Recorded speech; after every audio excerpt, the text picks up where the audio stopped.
Fala galera Bismart, aqui é o professor Vinícius. Seguimos aí com as nossas aulas de Química, falando agora aí das ligações químicas. Bom, nós vamos começar com um tipo específico, que são as ligações interatômicas, ou seja, as ligações entre átomos. E para começar a entender essas ligações entre átomos, nós vamos começar falando da regra do octeto. Olha, regra do octeto, o que lembra 8. E o que isso quer dizer? Ora, os átomos, para conseguir estabilidade, buscam a configuração eletrônica de um gás nobre, ou seja, 8 elétrons na camada de valência, que é a última camada. Tá. O hidrogênio busca a configuração do gás nobre hélio. Eu botei hidrogênio com letra minúscula. Tá, foi. Busca a configuração eletrônica do gás nobre hélio, que tem 2 elétrons na última camada. Então, para buscar estabilidade, os átomos querem ter 8 elétrons na camada de valência, mas o hidrogênio se estabiliza com 2. Isso é importante e vai ser usado diretão. Se liga, exceções importantes: o berílio se estabiliza com 4 elétrons na camada de valência e o bósio se estabiliza com 6. É bom lembrar disso aí, hein? Anota com carinho. Beleza.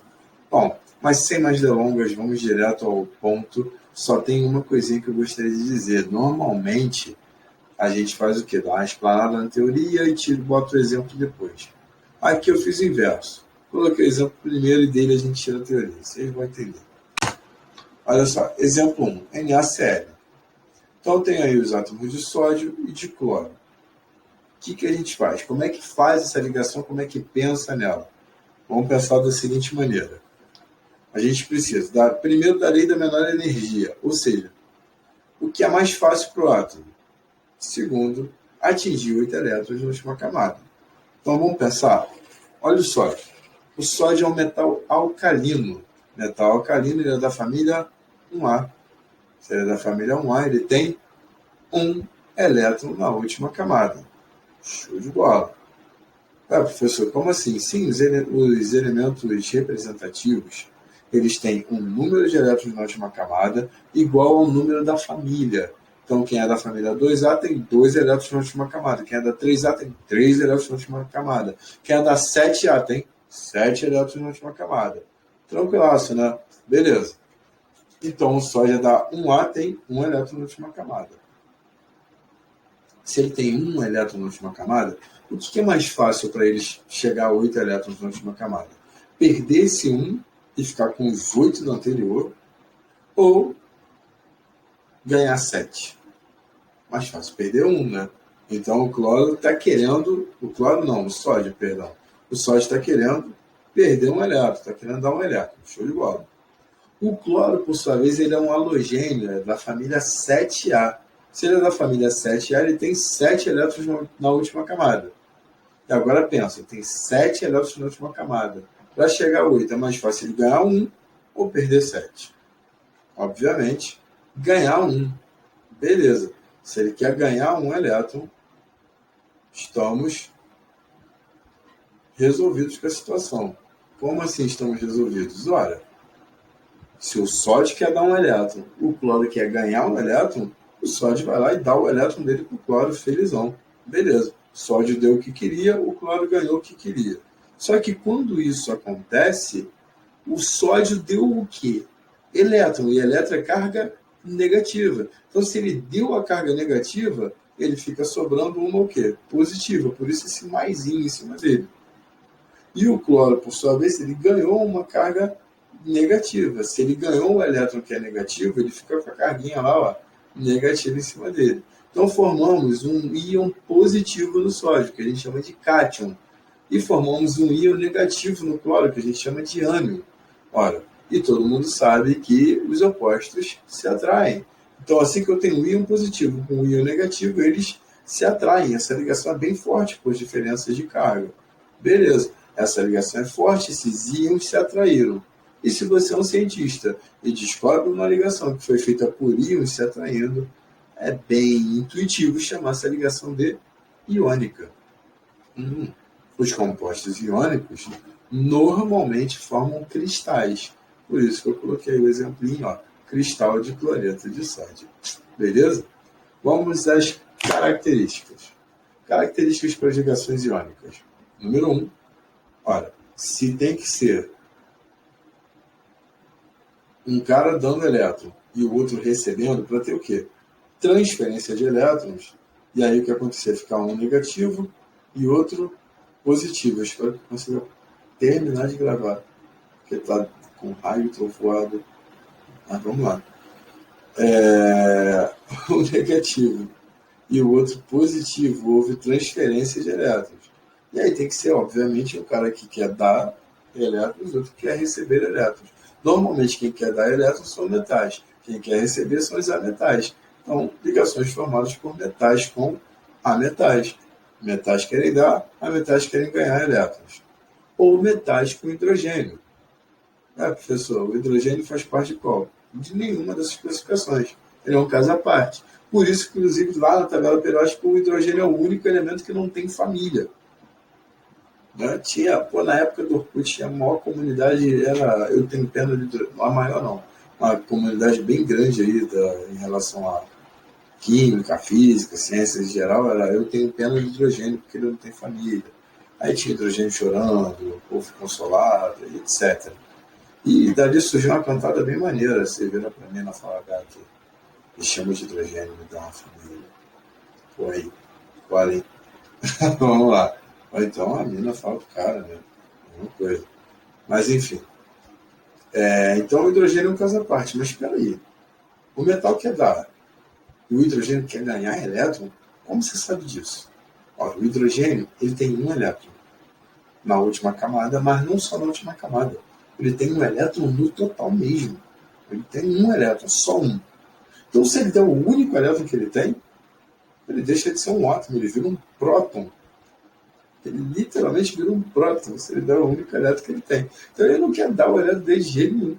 Então, se ele quer ganhar, e metais querem doar elétrons, ligação iônica entre os dois. Bom, por isso tudo que eu falei, a segunda característica é meio óbvia, né? Ligações iônicas, elas ocorrem por transferência de elétrons. 3. Basta uma ligação iônica para o composto ser iônico. Como assim? Se eu tenho um composto grandão, várias ligações químicas, de outro tipo que a gente vai estudar já, que são as covalentes. Se tiver uma iônica no meio, já era, composto iônico. E composto iônico, anota aí, eu não coloquei, mas anotem, por favor. Composto iônico não pode ser chamado de molécula. Número 4. Compostos iônicos possuem, aliás, altos pontos de fusão e ebulição. Sim, pode testar até com o que a gente acabou de fazer lá, o NaCl, cloreto de sódio, que é o sal de cozinha. Tenta fazer uma caldinha de sal para tu ver. Demora pra caraca pra tu conseguir alguma coisa, 800 graus Celsius, mano. Então o bagulho é bizarro. Os pontos de fusão e ebulição, normalmente esses cristais são bem altos. Por quê? São ligações fortes, né? Naturalmente, há bem polares, tem um positivo, tem um negativo, e eles querem se atrair, os opostos se atraem, as ligações são fortes. E 5. Conduzem corrente elétrica em solução aquosa ou fundidos. Ora, solução aquosa quer dizer que estão dissolvidos em água. E fundidos quer dizer que estão derretidos. Então, compostos iônicos conduzem corrente elétrica ou dissolvidos em água ou fundidos. Fora isso, não. Por exemplo, pega só um saquinho de sal lá do estado sólido, não conduz corrente elétrica. Beleza? Bom, vamos para um outro exemplo aqui de ligações iônicas. Olha aí. Agora nós temos aí o brometo de cálcio. E aí o que acontece? Olha, é um átomo de cálcio com 2 de bromo. Mas vamos entender por que são 2. Finge que o de baixo não existe, só tem o bromo de cima. Então, um átomo de cálcio e um átomo de bromo. Cálcio é um metal alcalino terroso, tem 2 elétrons na última camada. Então, você tem 2 elétrons na última camada, é mais fácil perder 2 ou ganhar 6. Perder 2. Então, o cálcio está doido para dar 2 elétrons. O bromo, por sua vez, ele é da família 7A, ele é um halogênio, então tem 7 elétrons na última camada. Para ele é mais fácil perder esses 7 ou ganhar 1? Ganhar 1. Então, olha só, o cálcio quer dar 2, mas o bromo quer ganhar 1 só. Mas tá bom, o cálcio é opção, vai lá e dá o elétron para o bromo. Beleza. Opa, O bromo ganhou um elétron que queria, está estável, mas o cálcio deu um só. Está estável? Ainda não, ele quer dar o segundo. Mas o bromo já está estável, então o que ele faz? Chama outro bromo. Chama outro bromo. Não saiu assim. Mas chama outro bromo para brincadeira. E aí o que acontece? Ele quer doar mais um elétron. E esse outro bromo, como a gente já viu, o bromo quer ganhar um. Então, mais um elétron para doar. E o bromo querendo ganhar um, fechou a brincadeira. O cálcio dá o outro elétron para o outro bromo que chegou. E aí ele deu os dois que ele queria. Cada bromo ganhou o elétron que queria, estabilizou. Por isso a fórmula é CaBr2. São 2 átomos de bromo para cada um de cálcio. Sim. E essa fórmula aí do meio, professor, o que é isso? É se o cara te pedir a fórmula eletrônica de Lewis, que mostra os elétrons de valência. Ora, como o cálcio perdeu os 2 elétrons de valência dele, então eu não represento o eletrinho, é só o cálcio, fecha colchetes e coloca a fórmula.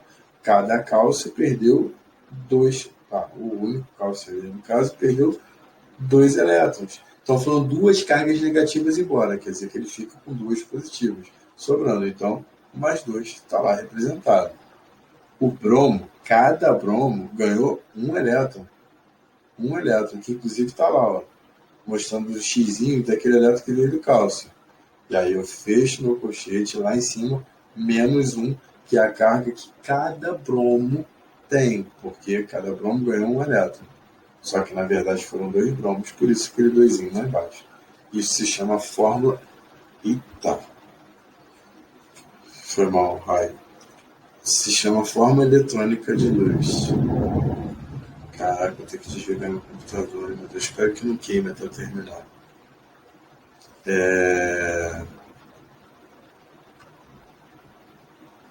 Vamos lá. Fiquei até me perdido aqui. Exemplo 3. Agora nós vamos falar de O2. O que está acontecendo com o O2?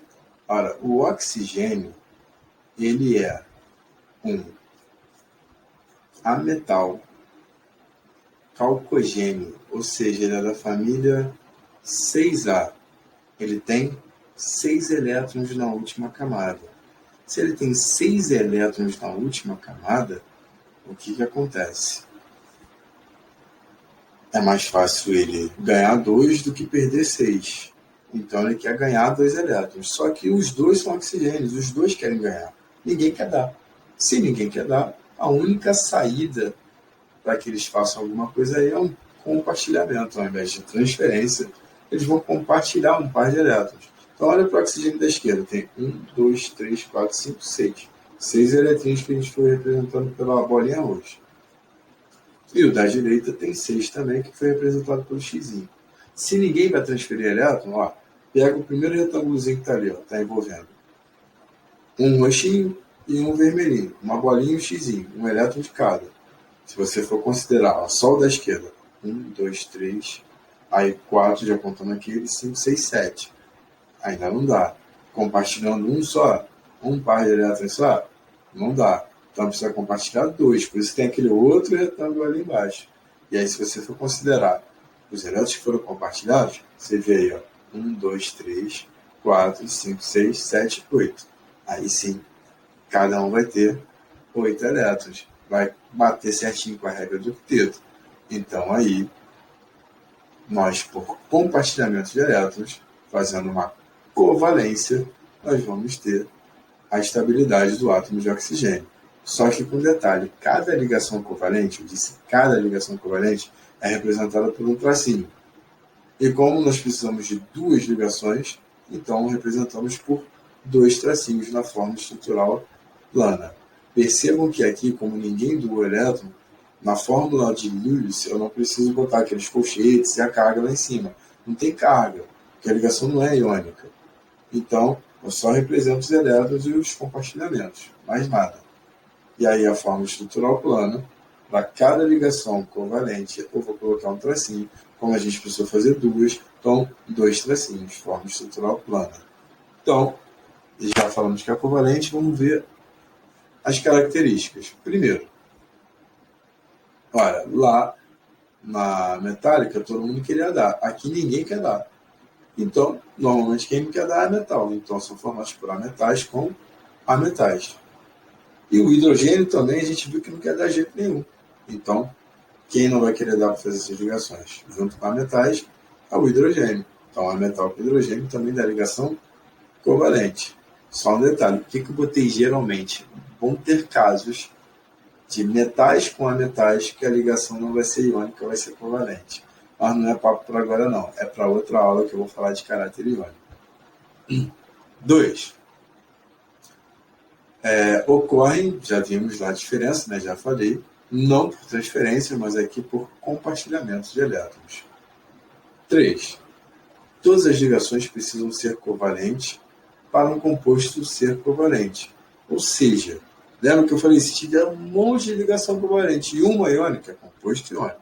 Então, para ser covalente, tem que ser todas as ligações covalentes. E aí, quando só tiver ligações covalentes no meu composto, eu posso sim chamar de molécula. Isso é uma molécula, é um composto que só tem ligações covalentes.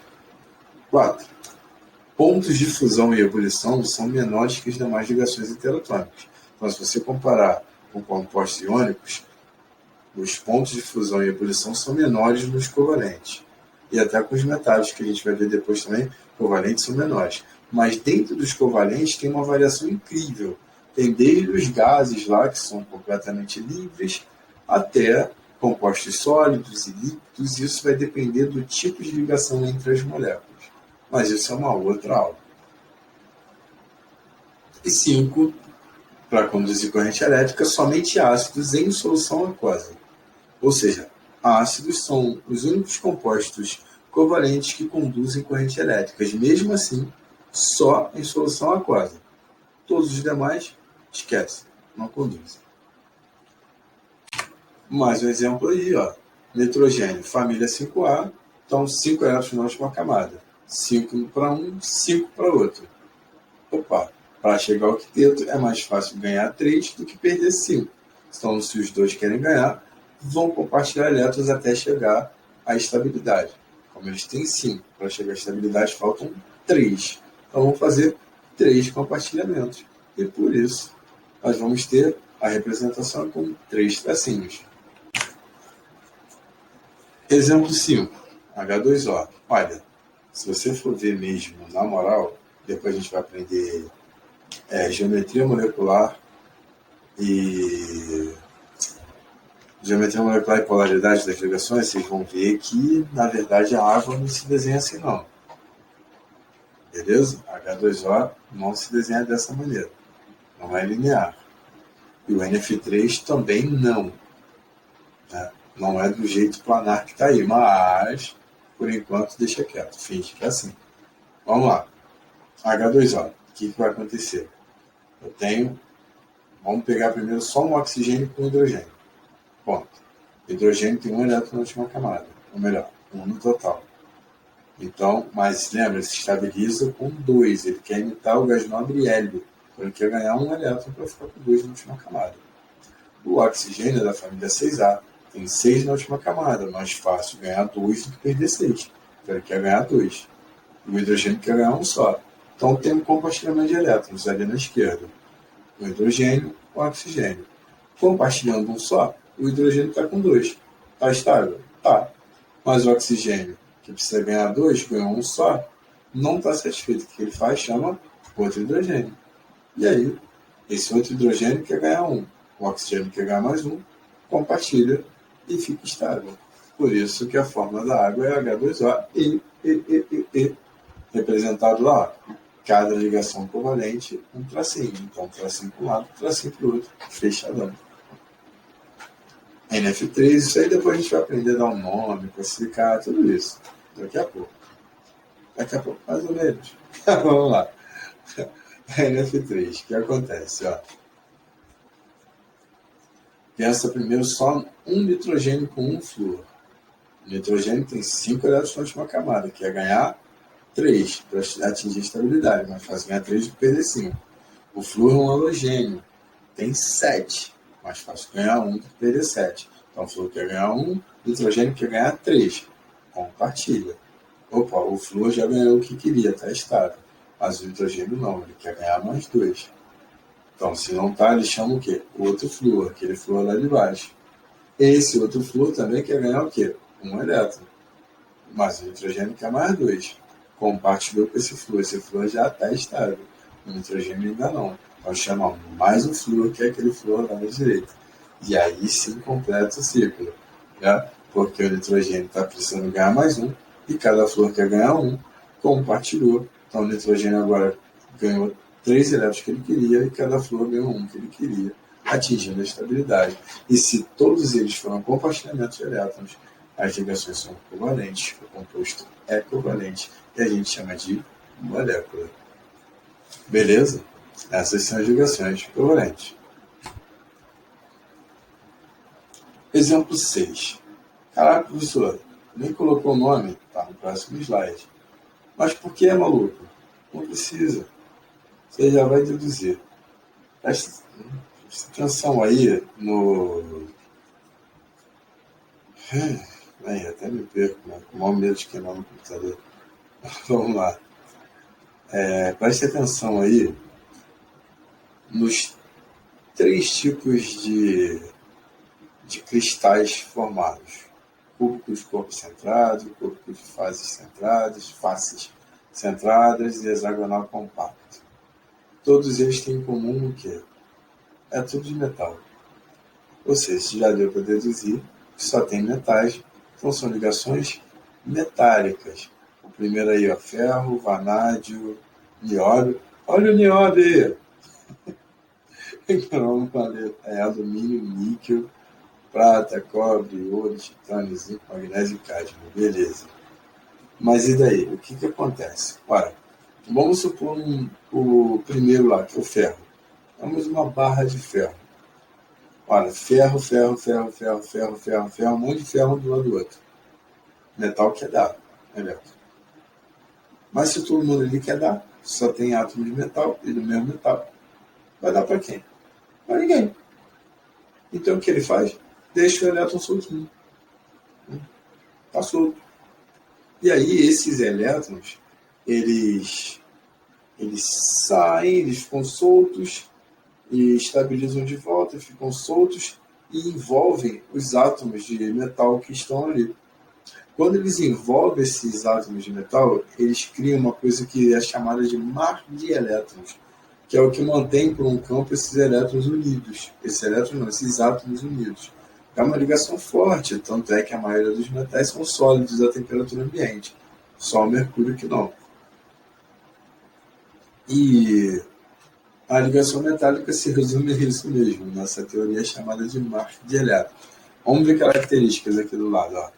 Características para ligações metálicas. Primeiro, são formadas por metais, óbvio, né? Ligação metálica é formada por metais.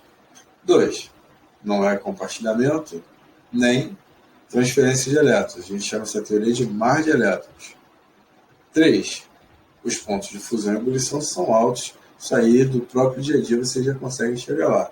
E 4 também, vem do dia a dia, e são ótimos condutores de eletricidade, justamente porque tem esses elétrons sendo livres ali. Então, muita mobilidade de elétron, claro, a eletricidade é um movimento de elétrons, então fica fácil para passar uma corrente elétrica por ali. Então, metais são ótimos condutores de elétrons, justamente por causa dessa teoria aí do mar de elétrons, dessa configuração do mar de elétrons. Bom, e o exemplo 7, presta atenção nessa parada aí. Essas ligações são chamadas de covalentes coordenadas, antigamente eram chamadas de dativas. Só que aí o PAC, que é quem regula essa história toda, pede para não chamar mais de dativa. Por quê? Porque ele não dá ativa, dá a impressão de que está dando elétrons, e não está. A gente vai entender. Inclusive, essa forma estrutural que está aí do lado está com uma representação antiguinha, e eu tirei de um livro novo, tá? Não era para estar assim, não. Essa setinha não existe. Hoje em dia representa só com um traço mesmo. Mas vamos entender. Olha só. Nós temos o enxofre com 2 oxigênios. Tá. E aí o que acontece? O enxofre é um composto calcogênio, da família dos calcogênios, ou seja, família 6A. Então ele tem 6 elétrons na última camada, que foram representados lá. 1, 2, 3, 4, 5. Os caras botaram 5, mano. Tá errado, tá? São 6. Mas enfim, deixa quieto. Ah tá, aqui ele representou o outro lá pertinho do oxigênio. Tá bom, 6. São os roxinhos, que ele botou cores e representações diferentes. Tá bom. Tem 6 lá do enxofre. O oxigênio também é calcogênio, então também tem o quê? 6 elétrons na última camada. Então, olha só, temos o enxofre e temos o oxigênio. Cada um com 6. Ora, bolas, se cada um tem 6, os dois acham mais fácil o quê? Ganharem 2 elétrons do que perderem 6 para atingir a estabilidade. Beleza. Se 6 para 8, querem ganhar 2. Se os dois querem ganhar 2, compartilha 2 vezes. 1, 2, estabilizou o enxofre, estabilizou o oxigênio. Ponto. Aquele oxigênio de cima. Estabilizou e o enxofre também está estável. E, pô, mas a fórmula é só 2. Tem que ter outro oxigênio ali na bagaça. E como é que a gente explica isso? Pela ligação covalente coordenada. Presta atenção. O enxofre tem 6 elétrons na última camada. Tá bom, perfeito. 6 elétrons na última camada. Usou 2 para fazer ligação covalente lá com o oxigênio se estabilizar. Usou 2. Só que, desculpa, usou 2. Só que tem 4 elétrons dele que estariam de bobeira. Ele não vai estar usando para nada. E tem um outro oxigênio que está lá, pô, eu quero brincar aí, eu quero participar e tal. E aí qual é a saída da parada?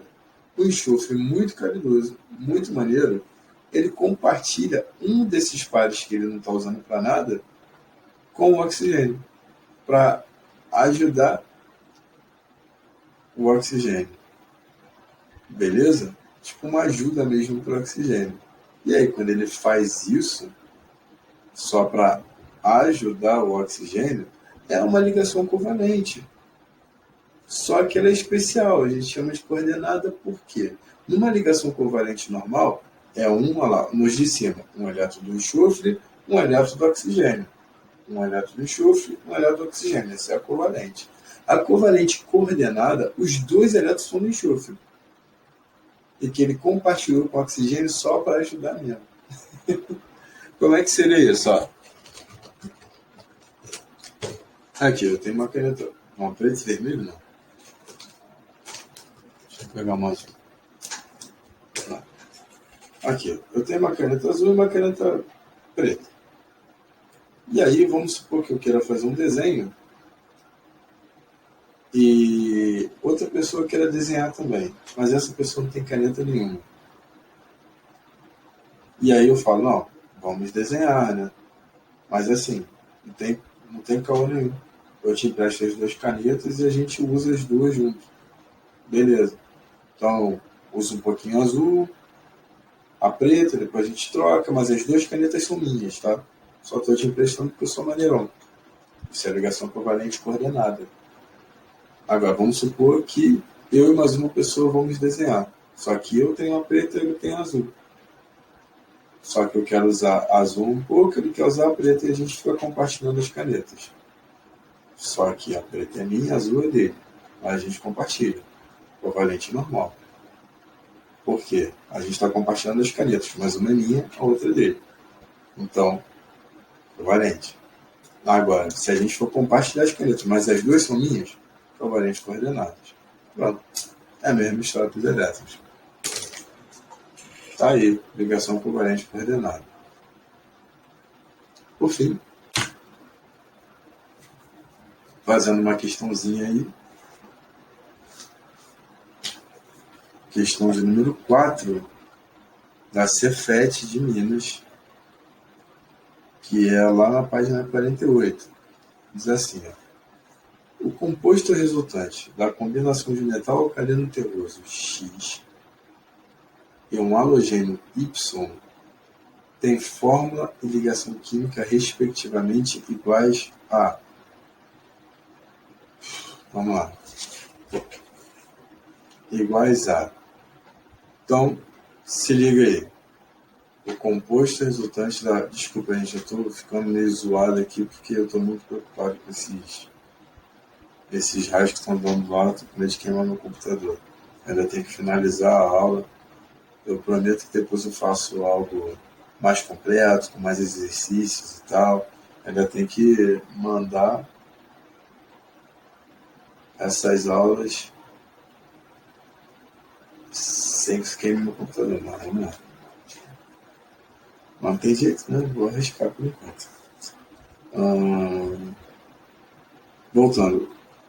O composto resultante da combinação de metal alcalino terroso X, que é da família 2A, e um halogênio Y, que é da família 7A. Tem formas e ligação química respectivamente iguais a... Tá, beleza. Então, olha só. O X é um metal alcalino terroso, ou seja, da família 2A. Se é da família 2A, tem 2 elétrons na última camada. O Y é um halogênio da família 7A, então ele tem 7 elétrons na última camada. Igualzinho àquela história do cálcio carbono, né? Então, olha só, o X tem 2 elétrons na última camada, mais fácil ele perder 2 do que ganhar 6. Então, ele quer dar 2 elétrons. O Y tem 7, é mais fácil ele ganhar 1 do que perder 7. Então, ele quer ganhar 1 e o X quer dar 2. Bom, o X tem a opção, vai lá e dá 1 para o Y. Quando ele dá 1 para o Y ficou estável? Ficou. Beleza, tá tranquilão. Mas o X está tranquilo? Não, o X não está estável ainda. Ele precisa doar mais um elétron.